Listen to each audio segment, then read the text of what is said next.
complement each other. So the question, if you're kind of getting them right, each one, the questions on the reading will kind of mirror the answers in the writing. So sometimes that's helpful too.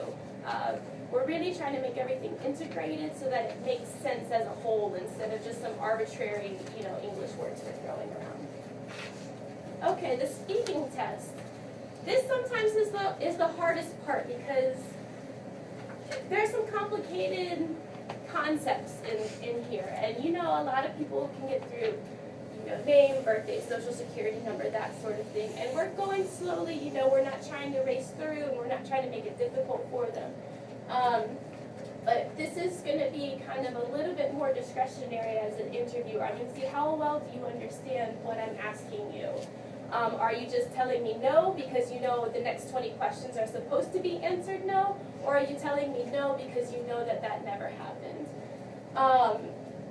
One of the things that I think happens a lot of times is if the applicants have children who speak English, sometimes they'll fill out the whole form for them, then their parents will sign it. And when we get to these eligibility questions, that's the first time these guys have ever heard these questions in their entire life.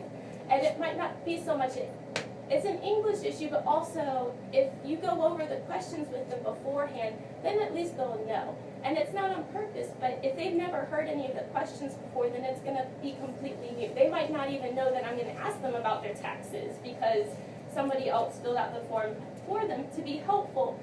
But one of the good things, especially if they fail the speaking test, is to go back through those questions with them, and if there's somebody that's fluent in both, ask them the questions in their native language and then translate it for them so that they understand the concept of what we're asking. I need to know, do you really know that you never claimed to be a U.S. citizen? And sometimes that's a tricky concept to get across. Now, the officers will repeat and rephrase these questions. So if they don't understand, have you ever claimed to be a U.S. citizen, then I might say, have you ever presented yourself as a U.S. citizen to someone before? When you applied for a job, did you tell them that you were a U.S. citizen?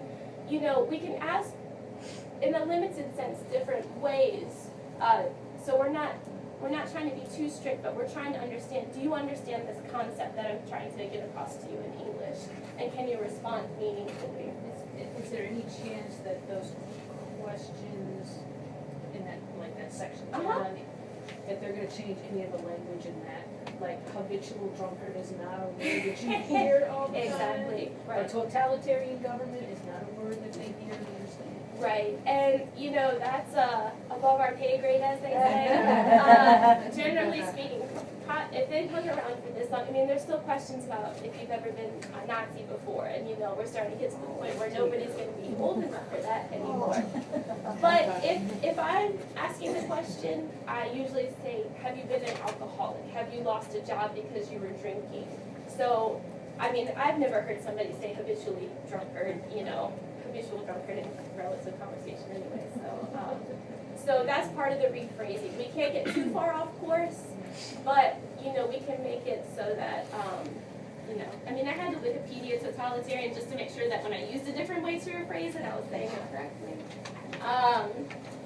And so again, we're not looking for, we're not criticizing for accent as long as we understand and they can, meaningfully respond to it.